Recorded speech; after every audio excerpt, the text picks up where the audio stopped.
Sebelum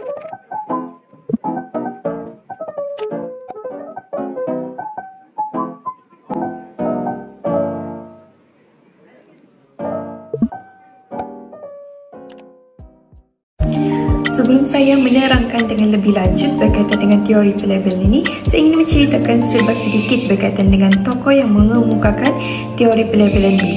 Nama sebenar beliau adalah Edwin McCarthy Lemon, lahir pada tahun 1912 pada 8 Mei di Cincinnati, Ohio, dan meninggal pada 10 November 1996 semasa beliau berusia 84 tahun. Lemon ni dia mempunyai gelar sosiologi dari Ohio State University dan dia memiliki spesialisasi dalam sosiologi dan antropologi dan menjadi profesor sosiologi di Kent State dan di University Michigan Barat. Apa itu teori pelabelan? Pengertian teori pelabelan dalam buku Pengendalian Masalah Sosial Melalui Kearifan Lokal 2015 karya Mas Rizal Edwin M. Lemon mendefinisikan teori labeling adalah teori tentang seseorang jadi penyimpang kerana adanya proses labeling oleh masyarakat. Boleh dikatakan, orang yang mendapat label yang negatif akan jadi menyimpang sesuai dengan label tersebut. Labeling dapat berupa julukan dan cap ataupun etiket yang ditujukan kepada seseorang. Seterusnya, saya akan menerangkan berkaitan dengan kuasa pemberi label. Pemberian label sebagai penyimpang dilakukan oleh pelbagai elemen masyarakat yang dianggap sebagai ejen kontrol sosial. Kelompok masyarakat yang berkuasa memberikan label akan berusaha untuk mempengaruhi pemberian label yang dikaitkan dengan bidang lainnya seperti politik, hukum serta sosial.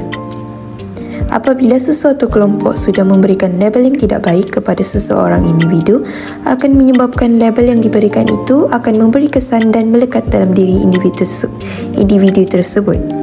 Menurut Edwin M. Lemon, seseorang melakukan penyimpangan dari proses labeling yang diberikan masyarakat kepadanya. Penyimpangan yang dilakukan semula berupa penyimpang primer. Akibatnya si penyimpang dilabel sesuai penyimpangan maupun jenayah yang dia lakukan.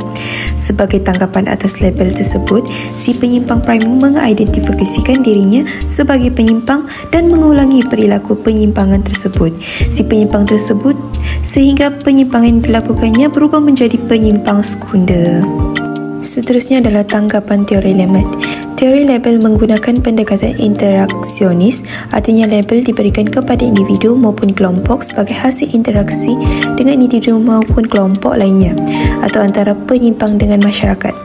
Fokus perhatian teori label bukan pada individu dan perilakunya, tetapi pada keterlibatan individu di dalam pendefinisian yang diberikan orang lain terhadap tindakan sosialnya sebagai penyimpang.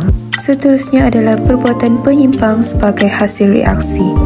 Perbuatan penyimpang tidak didasarkan kepada norma yang dimiliki masyarakat, tetapi lebih didasarkan kepada reaksi orang lain atau masyarakat terhadap perilaku tersebut. Penyimpang didefinisi sebagai hasil konsekuensi atas penerapan sanksi-sanksi oleh orang lain. Orang yang melakukan penyimpangan akan diberikan label sebagai penyimpang adalah perbuatan yang dilakukan individu atau kelompok yang telah diberikan label. Antara kesan pelabelan adalah berpengaruh kepada mental. Hal ini kerana labeling jelas memberi dampak ke mental orang yang diberi label, misalnya kehilangan kepercayaan diri, mereka merasa selalu dipandang sebelah mata, selalu berfikir negatif dan lain sebagainya. Kesan yang seterusnya adalah membuat pihak yang diberi label ni semakin merasa diasingkan.